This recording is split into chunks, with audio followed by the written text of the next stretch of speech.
guys, welcome back to Cooking with Mrs. Carlson, day 2. So today is actually called National Sloppy Joe Day. So Rachel and I have decided to show you how to make some simple sloppy joes on your days off. Our sloppy joe recipe does not call for the sauce mix in a can. I'm going to show you how to make sloppy joes if you don't have those sauce mixes in a can, and I guarantee you probably will never go back to those sauce mixes in a can. So today our list of ingredients, we're going to need about 1.5 pounds of ground chuck. If you don't have hamburger, you could use ground turkey or chicken. Those all work just as well. One tip for you, our hamburger, we aren't going out to get fresh hamburger, and it's pretty hard to find right now actually. So what I usually do throughout the year is break up bulk hamburger and put it in a Ziploc baggie such as this and press it down so that when you freeze it and you pull it out, it's flat, so it takes a lot less time to defrost, and it defrosts more evenly. So tip for you, when you're freezing your hamburger, freeze it in some Ziploc baggies and press it down. Okay, also on our ingredients, we need some Open Pit BBQ sauce. If you have other types of barbecue sauce, that will work. This is just the kind that our family prefers. You also need 1/4 cup of ketchup and about 1/8 cup of mustard, 1/4 cup of brown sugar, and a teaspoon of vinegar. This has to be white vinegar. I wouldn't use the apple cider vinegar in this. Okay, so our first step is we are going to brown up our hamburger. Now, this is a lot more than 1.5 pounds of hamburger. The reason that I'm doing this is how much I had in my freezer. So what we do here at our house is if somebody doesn't feel like having a sloppy joe, I usually turn half of this into taco meat. So half into sloppy joes and half into taco meat, but all of it has to be browned up. So we're going to do that right now.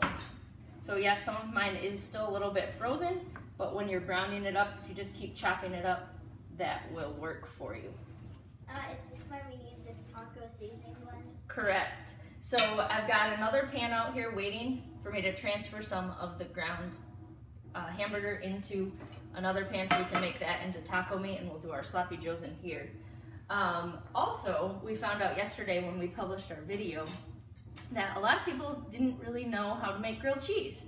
So while this is browning, we're going to show you another simple recipe that you can make for yourselves for lunch. So this is a shout out to Blake and Carlson, who were waiting for some grilled cheese recipes, right? Yum, grilled cheese, I love it. Yeah, so Rachel's gonna help me make some grilled cheese over here. Yum. So you simply need some bread.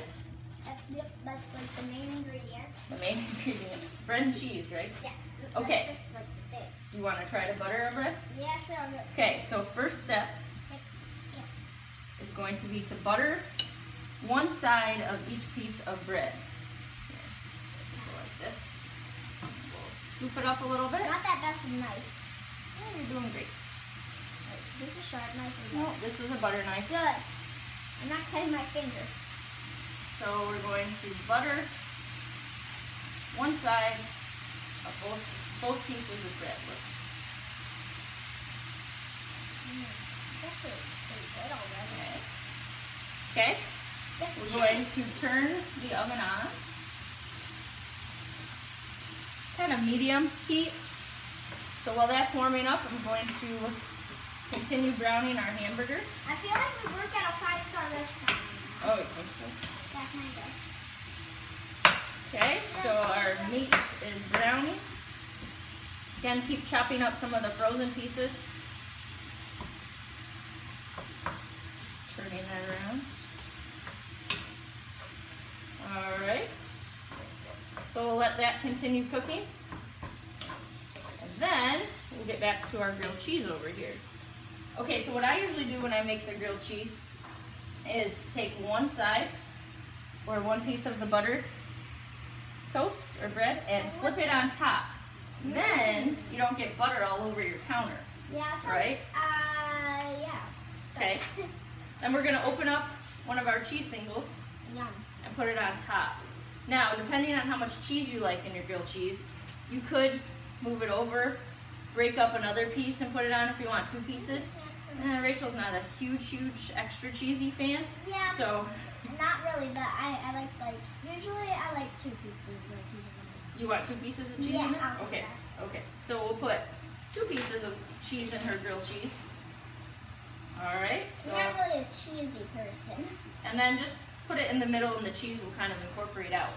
All right. So if our pan is getting kind of warm here, wait till it's semi-warm. We'll let our grilled cheese sit here. Another tip for you with grilled cheese, if you have ham or turkey, whatever kind of meat you like, you could also put that in with your cheese and make a hot ham and cheese sandwich or a hot turkey and cheese sandwich, whatever you prefer. And for all of the pizza lovers out there, another good tip is to turn those into pizza pockets. So you could butter both sides of your bread, or butter one side of each piece of bread, put some pizza sauce, mozzarella cheese, and pepperonis, or whatever your favorite pizza toppings are, and make it just the same way that you would with a grilled cheese. So that's a good variation of the grilled cheese. All right, and you can notice that our hamburger is browning up nicely here. When are we going to use the taco seasoning? We will use a taco seasoning after the meat is all browned up. Oh, okay.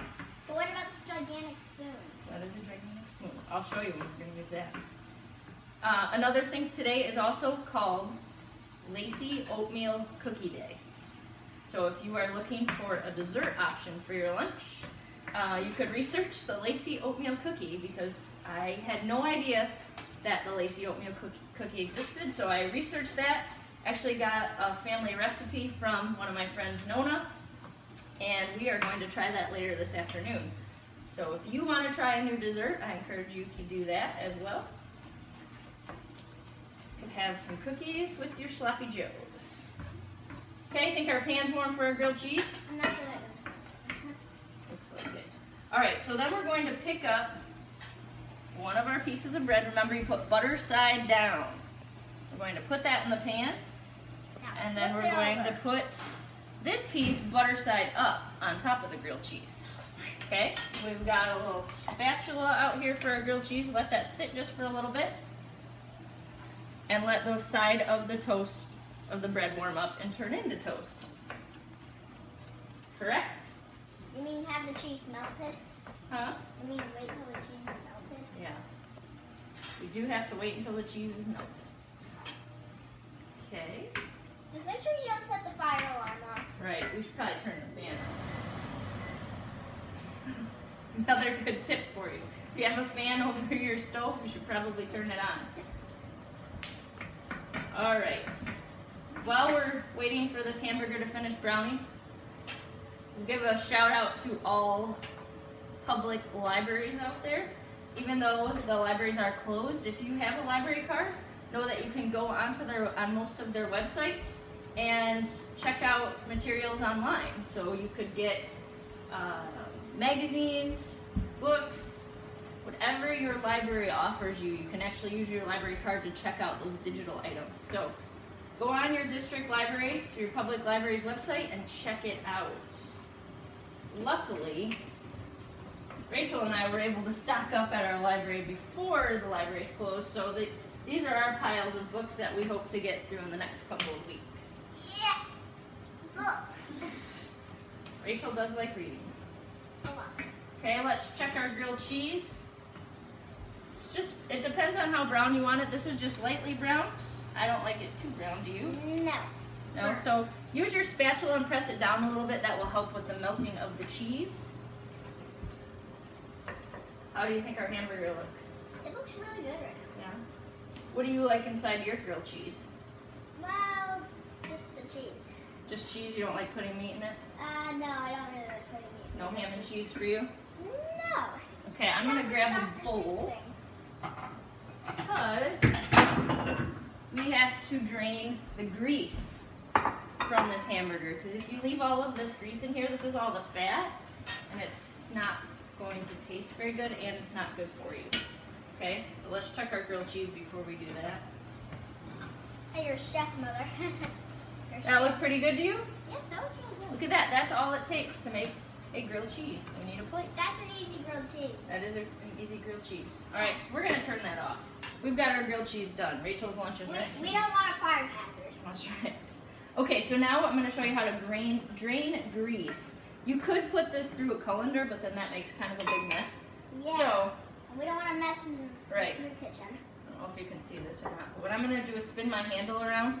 A little safety tip for you: you don't want to leave your handles out on this side of the stove when you are cooking, because if you get moving around, you might run into the handle and then spill your dish all over the place. So I'm just gonna press the meat back and then tip it up. Notice how the grease is all coming out here? I use a big spoon. Why is it water? This is grease. Oh. This is the fat that's coming out of our hamburger. Ew. Yeah, you don't want to eat that. Yeah. So that's why we take it off of here. So it's just a simple motion of pulling your pan down a little bit, pressing the meat up, and then draining your grease out. Yes. Okay, so we are now finished draining our grease. Now we're going to separate some of this so we can make some taco meat. I'm going to pull this pan back over here. And we're going to put, oh, I don't know, about half of this into another pan. Yep, and you'll probably make a mess just like I'm doing. Happens. We always make Yeah. If your kitchen's not messy, I guess you're not having fun, huh? No. Okay. So we've got about half and half now. We've got half of our taco meat in here and half of our sloppy joe mixture here. Okay? So, I'm going to give you a little secret. I do not measure this stuff. I put approximate measurements in the bottom, so you could, if you do want to measure, you can. What I do is put about 3/4 of a bottle of Open Pit into the meat. I take my ketchup, shake it up a little bit, put some squirts of ketchup in. It's about 1/4 cup of ketchup. And then the mustard, we put a couple squirts of mustard in. Yeah, I'm not a fan of mustard. Yeah, but you can't taste it. But we just swirl some little bits of mustard on top. Oh, can I try to put some vinegar in? Sure. Yeah. Okay, so then Rachel wants to put vinegar in, so I'm gonna let you hold the spoon over here. Okay. Just be careful you don't I don't want to burn myself. Yep. Okay, we're going to put about a teaspoon of vinegar. Okay, dump that in. And we're going to sprinkle some brown sugar on top of it. This is what's going to make it a little bit sweet. So this is about 1/4 cup of brown sugar. It looks like kinetic sand. Yeah. But the thing is, you can't really mess this up. If you put mostly Open Pit in with a little bit of ketchup, mustard, vinegar, and brown sugar, Yeah, that's all. Yeah, that looks like sloppy joe meat. Well, that's good because that's what we're making. So we just. It's really good. All right, and that is all there is to making So that's your secret. sloppy joes. So that's your secret recipe of sloppy joe. That's our secret recipe of sloppy joes. Now, if you don't have all of this stuff, some other alternatives that you could use, I've actually used salsa before to flavor up some sloppy joes. You can't tell it's salsa, but that works. You could use different types of barbecue sauce. Most of you are probably going to have ketchup and mustard. That's a pretty simple one. Just put ketchup, mustard, and brown sugar in. A little bit of vinegar, if you have that. But try it out. Try different things. Try different combinations. Again, that's all there is to sloppy joes and grilled cheese. Tomorrow, we're going to use this meat to turn it into wet burritos. So, stay tuned until next time. Thank you for helping me make sloppy joes and grilled cheese. Remember to read, stay active, and continue to cook. Thanks, guys.